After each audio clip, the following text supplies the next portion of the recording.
En sentido biológico, estaríamos hablando de una especie bípeda de notorio dimorfismo sexual, es decir, diferenciación física entre sus sexos, y reproducción sexual que tarda alrededor de 9 meses en engendrar un nuevo individuo. En sentido químico, es un ser capaz de percibir olores, sabores, con objeto de transmitir información por sus neurotransmisores, tanto de deleite como de peligro. En sentido físico, es un ser sometido a las leyes de la gravedad, de la termodinámica y compuesto de átomos y moléculas. En sentido antropológico, se dijo alguna vez que es un ser capaz de autodeterminarse moralmente. En sentido psicológico, es un ser estructurado a partir de los otros, desde los sonidos intrauterinos iniciales, pasando por el aprendizaje de las lecturas, de las conductas, de los propios sentimientos y pensamientos, hasta la lectura y la valoración de los mismos. Dijo alguna vez Benjamin Franklin respecto de él, que es un ser que sabe fabricar utensilios para la vida diaria. En la Biblia es definido como la creación a imagen y semejanza de Dios. Si hemos escuchado todas estas definiciones, sabrán que estamos hablando del ser humano. Todas las definiciones dadas, salvo la última, es decir, la definición o lo que encontramos de acuerdo a la palabra del Señor, son conceptos cuyo origen proviene del mismo ser humano, sentido físico, químico, antropológico, entre otros. Y estos conceptos tienen origen o se proponen el estudio mismo del ser humano, quien está afanado en comprender su origen y su existencia, lo que es el ser y a dónde va. En este empeño de encontrar respuestas empíricas, demostrables bajo los métodos que él quiere aplicar y consideradas para él mismo como serias y razonables, se ha abstenido en gran parte de considerar la verdadera fuente de verdad y sabiduría, que es la palabra del Señor, la Biblia. La Biblia contiene los postulados que dan sentido y existencia a la vida del hombre. Por lo que la premisa básica de este mensaje va a ser que el cristiano define la vida del hombre por lo que la Biblia, la palabra de Dios, dice de él. El creyente asume con esto que la Biblia es equivalente, y permítame quizá el símil que puede ser un poco incómodo, a un manual de electrodoméstico o de algún implemento. ¿Por qué? Porque sabe qué esperar de sí mismo como creación y sabe qué esperar de su creador, del arquitecto, del creador, de quien lo hizo, que es Dios Padre. Así las cosas, vamos a explorar 4 grandes verdades de la fe bautista y que hoy son pilar de construcción de cualquier iglesia bautista y en especial de nuestra iglesia bautista central de Caracas, que son la libertad de conciencia, el acceso directo al Señor Jesucristo, el ministerio del Espíritu Santo y la ciudadanía de los 2 reinos. El primero, la libertad de conciencia. Desde un punto de vista, si lo vemos desde cierto ángulo, esta verdad de la libertad de conciencia va dirigida inmediatamente al inconverso y de forma mediata al creyente. Repito, de forma inmediata al inconverso y de forma mediata al creyente. Vamos a ahondar un poco más adelante en esa idea. Siendo en general la libertad de conciencia parte inherente a la creación del ser humano. No puede haber ningún ser humano en esta tierra sin libertad de conciencia. El hombre, por definición, es libre para aceptar o rechazar la religión, para escoger y cambiar su fe, para predicar o enseñar la verdad, siempre con el debido respeto a los derechos y convicciones de los otros.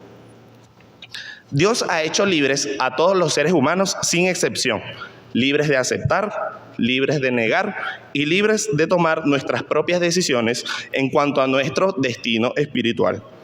La lucha por la libertad religiosa es para todos.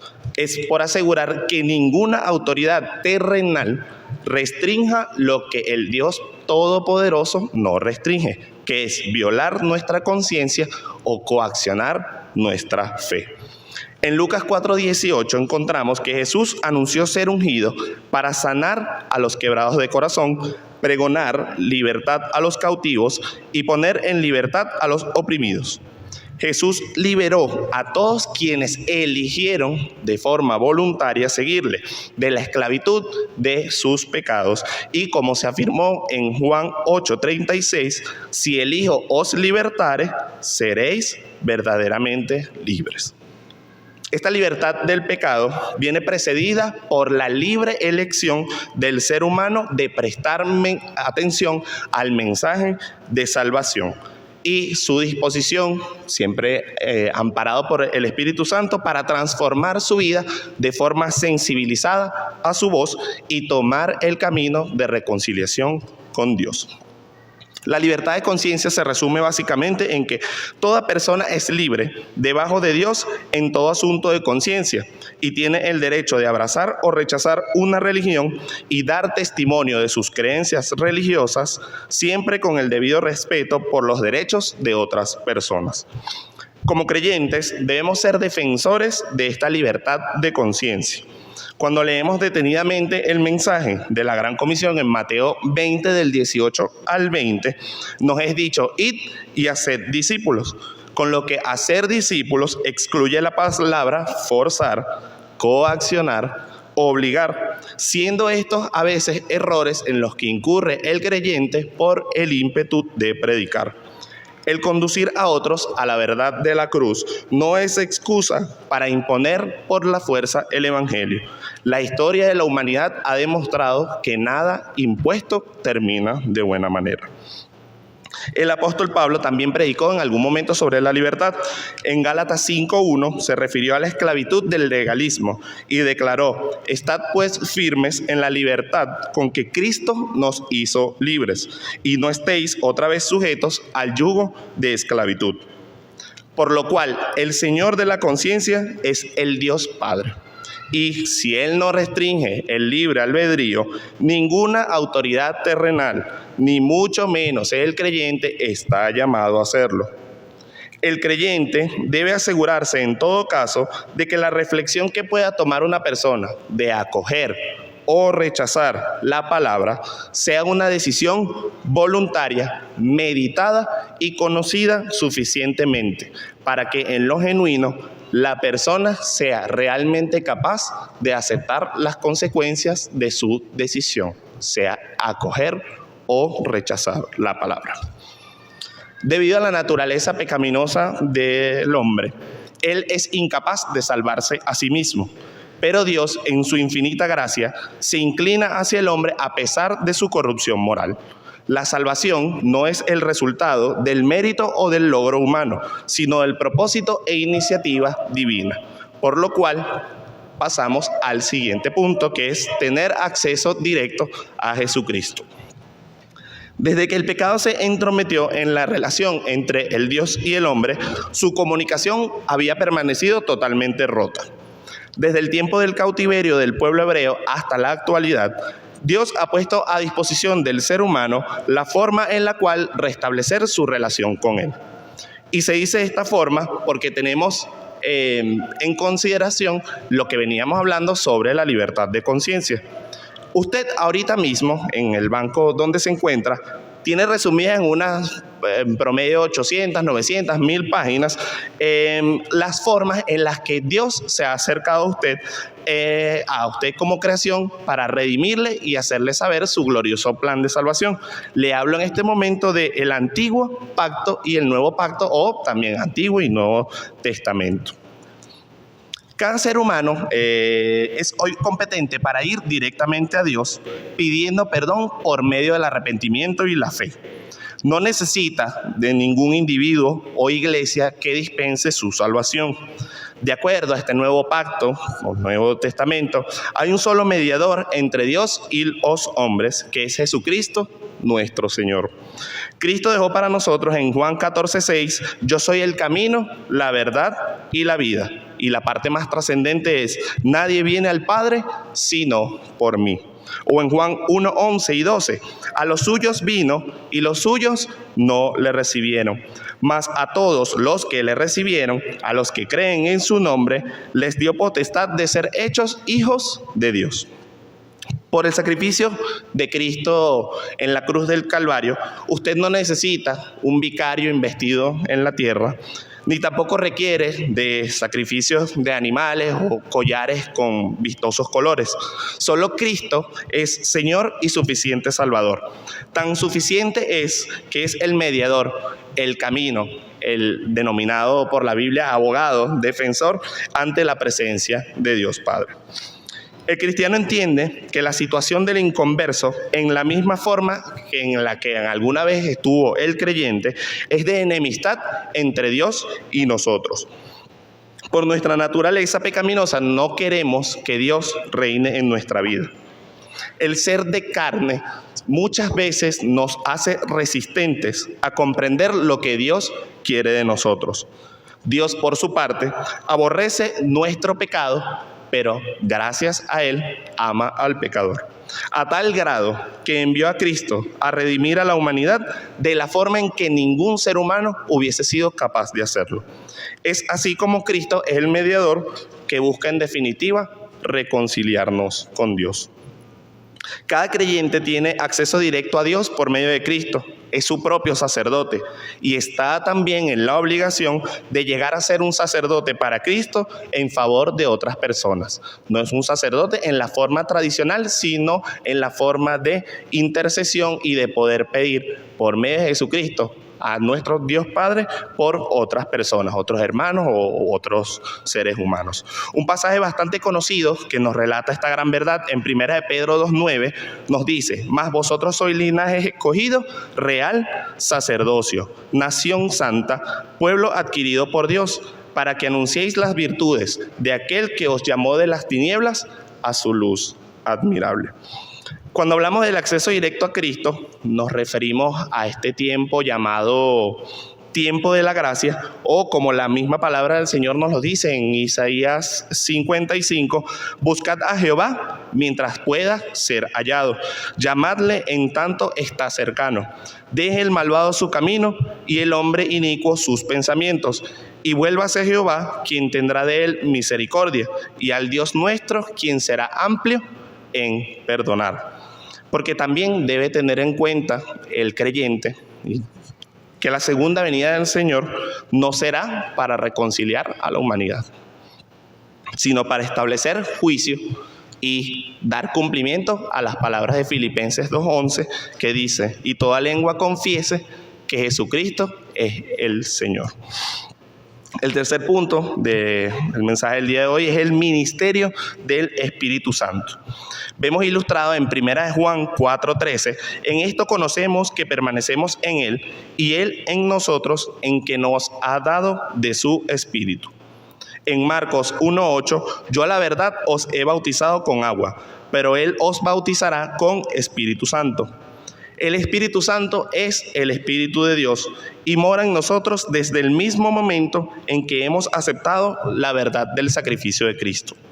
La Junta de Escuelas Dominicales de la Convención Bautista del Sur en Nashville, Tennessee, 1990, publicó el material que ha llegado a todos los miembros de esta congregación. Una vez tuvimos la oportunidad de hacer las clases doctrinales, un librito chiquitico, de hecho se lee al derecho y al revés, que es el llamado Fe y Mensajes Bautistas, en el que se define al Espíritu Santo como capacitador del ser humano. ¿Y capacitador para qué? Para que entienda la verdad, exalte a Cristo, convence de pecado, de justicia y de juicio, llama a los hombres para que acudan al Salvador y efectúa la regeneración. Cultiva el carácter cristiano, conforta a los creyentes y les otorga los dones espirituales por medio de los cuales ellos sirven a Dios por medio de su iglesia. Él sella al creyente hasta el día de la redención final.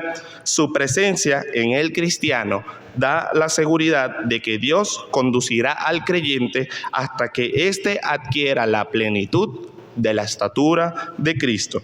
Él ilumina y da poder al creyente y a la iglesia en la adoración, evangelización y servicio. Como antes mencioné, retomando la idea, se había dicho que sobre la libertad de conciencia había un mandato quizás o aplicado desde cierto punto de vista de la forma inmediata al inconverso y de forma mediata al creyente. Me explico. Para el inconverso, la posibilidad de aceptar o rechazar el evangelio de salvación es parte de la libertad que Dios le ha dado a su creación. Pudiendo en esencia practicar cualquier culto religioso sin más limitaciones que las impuestas por su conciencia. Sin embargo, y esta es la parte que es mediata para el creyente, su libertad de conciencia está arraigada en el Espíritu Santo, entendiendo, como dijo el apóstol Pablo en 1 Corintios 10:23, todo me es lícito, pero no todo conviene. Todo me es lícito, pero no todo edifica. Si aceptamos que la verdad del Espíritu Santo es conducir todas nuestras acciones y pensamientos para glorificar al Padre, inmediatamente debemos asumir que nuestra libertad de conciencia radica en examinar si nuestras acciones, entorno, relación con terceros, lenguaje, forma de conducirnos, reacciones, desempeño, son aptas para glorificar al Padre en todo momento. Funciona de manera mediata para el creyente porque está llamado a pensar, no como lo haría cualquier inconverso, o como lo diría la palabra, para que no seamos niños fluctuantes llevados por doquier de todo viento de doctrina, sino buscar perfeccionamiento en la palabra para alcanzar la mente de Cristo. O como leemos en 1 Corintios 2:12, nosotros no hemos recibido el espíritu del mundo, sino el espíritu que proviene de Dios, para que sepamos lo que Dios nos ha concedido. En 1 Tesalonicenses 5:19 se nos exhorta a no apagar el espíritu, cabiendo destacar, claro, que por escribirse en esta porción de la palabra se refiere al espíritu en mayúscula como el Espíritu Santo. Algunos comentaristas dicen que se puede apagar el fuego del espíritu con nuestras dudas, nuestra indiferencia, nuestro rechazo temporal hacia él o por la distracción con otros. Cuando las personas empiezan a atraer la atención hacia sí mismos, es muy seguro que terminen apagando el espíritu. El creyente entonces está llamado a escuchar la guía del Espíritu Santo, quien revelará en el tiempo oportuno los dones espirituales necesarios para la edificación de la iglesia. Consolará en los momentos de aflicción y alertará ante cualquier palabra o hecho que no sea de glorificación para el Señor. Ayudará además a fortalecer el carácter del cristiano en las adversidades. Esto ha sido dispuesto por nuestro Señor Jesucristo para que en su ausencia física de este mundo tuviésemos una guía además de la palabra, o como Cristo dijo en el Evangelio según Juan, capítulo 16, versículos 7 al 11, pero yo os digo la verdad, os conviene que yo me vaya, porque si no me fuera, el Consolador, el Espíritu Santo, no vendría a vosotros, mas si me fuere, os lo enviaré. Y cuando Él venga, convencerá al mundo de pecado, de justicia y de juicio. De pecado, por cuanto no creen en mí. De justicia, por cuanto voy al Padre y no me veréis más. Y de juicio, por cuanto el príncipe de este mundo ha sido ya juzgado. A través de este pasaje reforzamos dos cosas importantísimas del ministerio del Espíritu Santo: su rol como ayuda y discernimiento en la vida diaria del creyente, y su cesación, entiéndanme bien esta palabra, una vez se empiece a materializar la segunda venida de nuestro Señor Jesucristo, no como Redentor, sino como juez. El cuarto y último punto del mensaje del día de hoy es la ciudadanía de dos reinos. El cristiano se encuentra sometido de cierta forma a dos autoridades. Evidentemente, la autoridad primaria es el Padre Celestial, creador de todo, pero existe una autoridad secundaria que son las autoridades terrenales. Mal se comportaría el creyente si va por allí como una especie de vengador ajeno al bien y al mal, tomando justicia por mano propia e imponiéndose en cuanto aspecto pueda, tergiversando la autoridad de la palabra de Dios. No fue para eso que fuimos llamados. Dice 1 de Pedro 2, del 13 al 15, por causa del Señor, someteos a toda institución humana, ya sea a rey como a superior, ya a los gobernantes como por él enviados para castigo de los malhechores y alabanza de los que hacen bien. Porque esta es la voluntad de Dios, que haciendo bien hagáis callar la ignorancia de los hombres insensatos.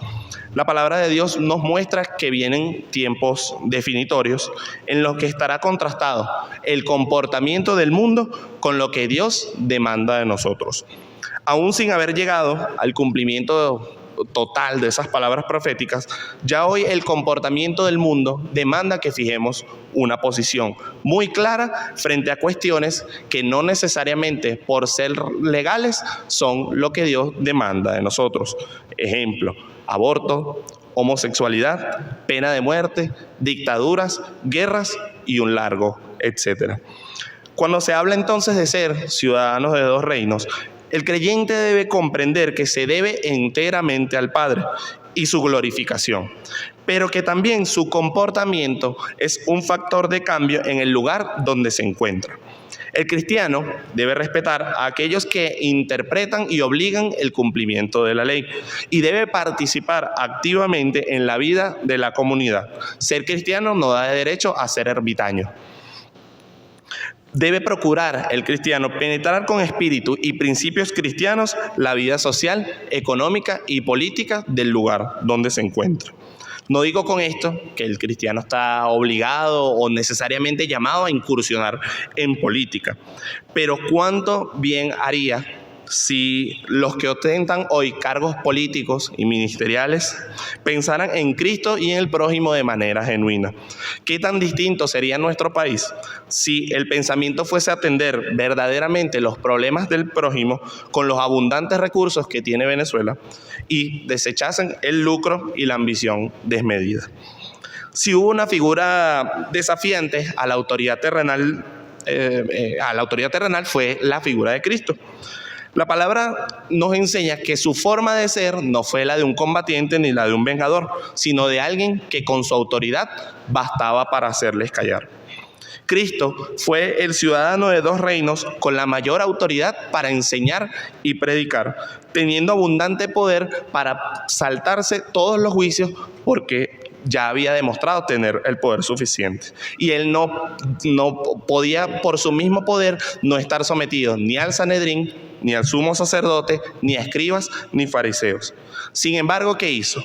Que fortalecido por el Padre, se sometió a las autoridades terrenales, cumpliendo la misión que Dios le había enviado, aun sabiendo que todo lo que era contra él era completamente injusto. El creyente debe permear en su comunidad, en el área de trabajo, en la vida social, llevando enseñanzas bíblicas y los valores cristianos.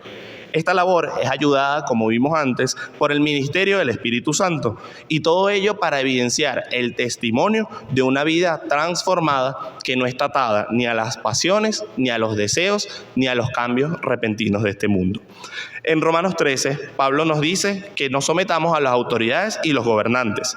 Pero luego él pasa a describir, muy interesante este pasaje, las áreas de sujeción a las cuales se está refiriendo. Dice: pagad a todos lo que debéis, al que tributo, tributo, al que impuesto, impuesto, al que respeto, respeto, y al que honra, honra. No debáis a nadie nada, sino el amaros unos a otros, porque el que ama al prójimo ha cumplido la ley.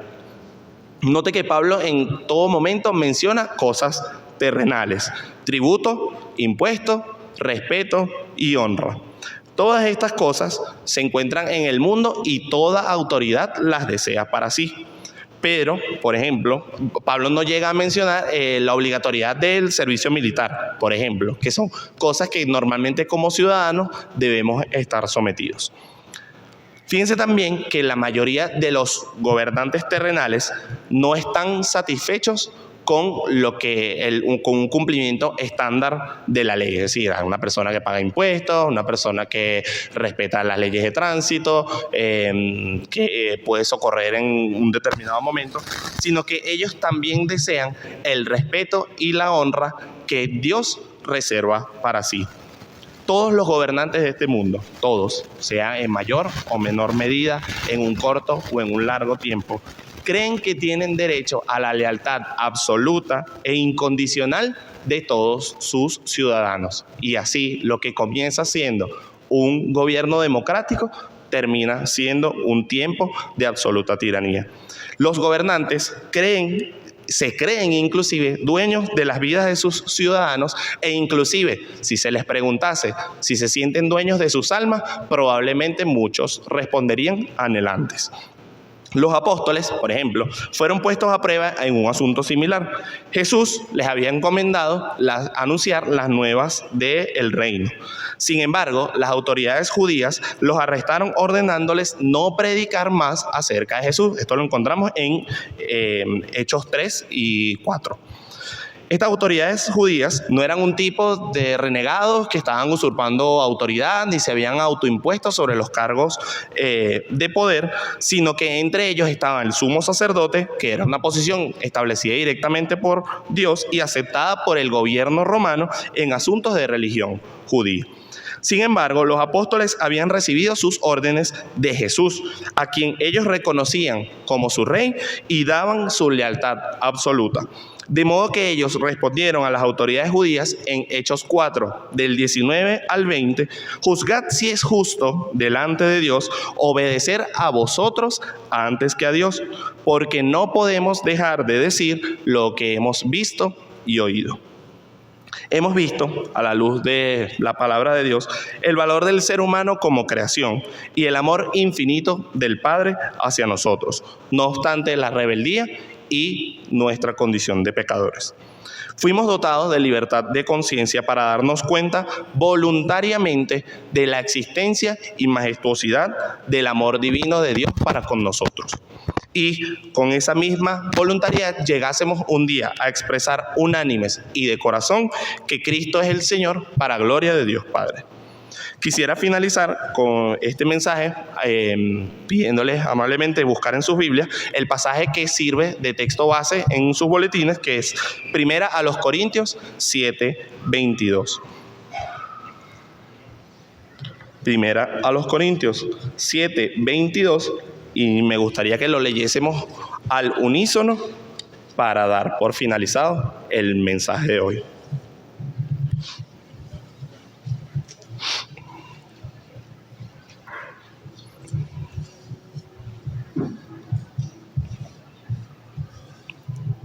Ok, iniciamos entonces. 1 Corintios 7:22, dice la palabra del Señor: porque en el Señor fue llamado siendo esclavo, liberto es del Señor. Asimismo, el que fue llamado siendo libre, esclavo es de Cristo. Dios le bendiga.